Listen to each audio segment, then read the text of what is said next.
क्या बोलते हो दोस्तों? वीडियो आखिर तक देखो और बताओ क्या मैंने सच कहा?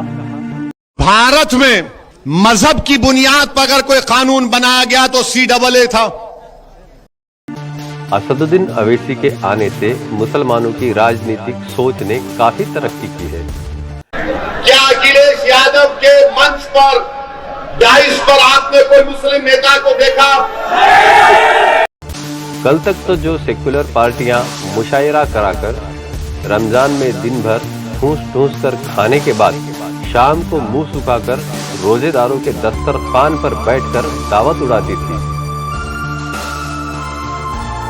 मजारों पर चादर चढ़ा चढ़ाकर हमें बीजेपी का डर दिखाकर हमारा वोट डकार जाती थी। ऐसे फार्मूले अब नाकाम साबित हो रहे हैं। वो सिस्टम अब बदल रहा है। कहा देश के प्रधानमंत्री हमारी तपस्या में कोई कमी थी होगी। हाय मोदी जी, क्या एक्टिंग करते हैं आप। मुस्लिम नौजवान अपने संवैधानिक अधिकार और बुनियादी जरूरतों को लेकर सवाल कर रहा है, जागरूक बेदार हो रहा है, हक के लिए खड़ा हो रहा है।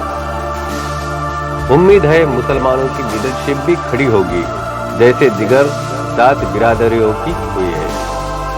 आप देख रहे हैं SG24। इससे पहले मजहब की बुनियाद पर कोई कानून नहीं बना। हमने कहा कि ये भारत का संविधान जिसको बाबा साहेब अंबेडकर ने बनाया, ये आर्टिकल 14 का वायलेशन है। मसावात की बात आर्टिकल 14 करता है। मजहब की बुनियाद पर कानून गलत था। हमने ये कहा, हमने ये भी कहा कि CAA को NPR NRC से जोड़कर देखना पड़ेगा। अब आप जितना मजमा यहां पर हजारों की तादाद का, आप मजलिस के पार्टी स्पोक्स पर्सन है। आप क्या बोलते हैं हिंदी में उसको? आप पूरे के पूरे मजलिस के प्रवक्ता हैं। आज से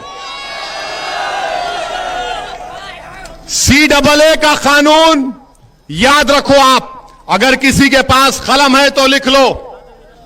तो आपको मैं बता रहा हूं कि CAA पहले मजहब की बुनियाद पर गलत कानून बनाया गया। CAA को अकेले नहीं देखा जा सकता। पूरे भारत का मुसलमान CAA को लेकर बेचैन क्यों है? क्योंकि उसको NPR NRC से जोड़ दिया गया। उसको NPR NRC से जोड़ दिया गया। और NPR क्या है? आपको मालूम NPR NRC क्या है? कल अगर सेंसस होगा उत्तर प्रदेश में तो सेंसस करने वाले आपके घर को आएंगे। आपका नाम, आपका मजहब, आपकी पासपोर्ट की कॉपी, आधार कार्ड, आप कहां पैदा हुए, वालिद वालदा कहां पैदा हुए, उनका कागज पूछेंगे और एक लिस्ट बनाकर तहसीलदार के दफ्तर में पहुंचा देंगे। वो तहसीलदार ये कहेगा कि ये डाउटफुल सिटीजन है, शहरी है।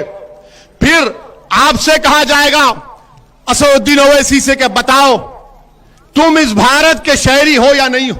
अब मुझे भागना पड़ेगा। ये कागज वो कागज, ठीक है, हमने कुछ लाके दे दिया।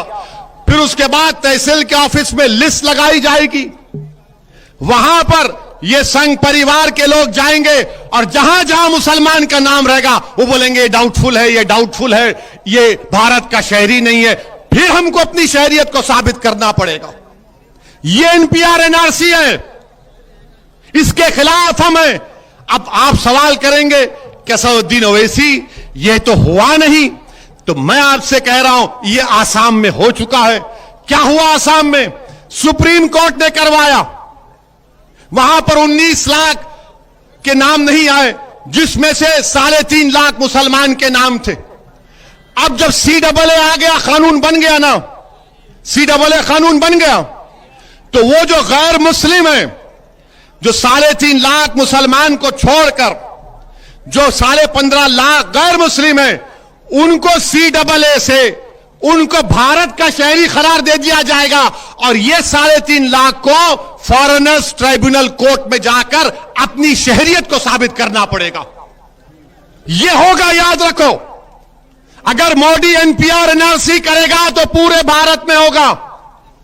और जब हम ये चीज को देख चुके आसाम में, सुप्रीम कोर्ट मॉनिटर्ड हुआ, तो ये बोल रही देखो अभी तो रूल्स भी नहीं बने, अभी तो रूल्स नहीं बने, ओवैसी लोगों को भड़का रहा है।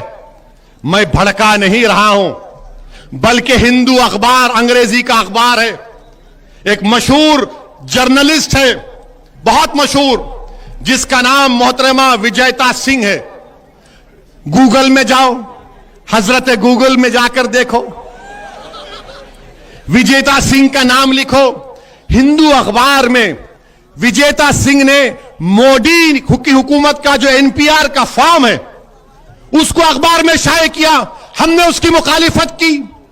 वो फॉर्म तो यही सब बातें पूछ रहा है, और फिर जो लोग बोल रहे हैं कि ओवैसी भड़काऊ भाषण दे रहा है, क्या ये बात सच नहीं है कि मोदी सरकार, एक कानून है, अगर कोई पैदा होता है, कोई मरता है, तो उसको, कानून का नाम है registration of death and birth, उस कानून को मोदी सरकार तरमीम कर रही है, और तरमीम करके उसको आधार से, इलेक्शन कार्ड से और सेंसस से, एनपीआर से जोड़ेगी।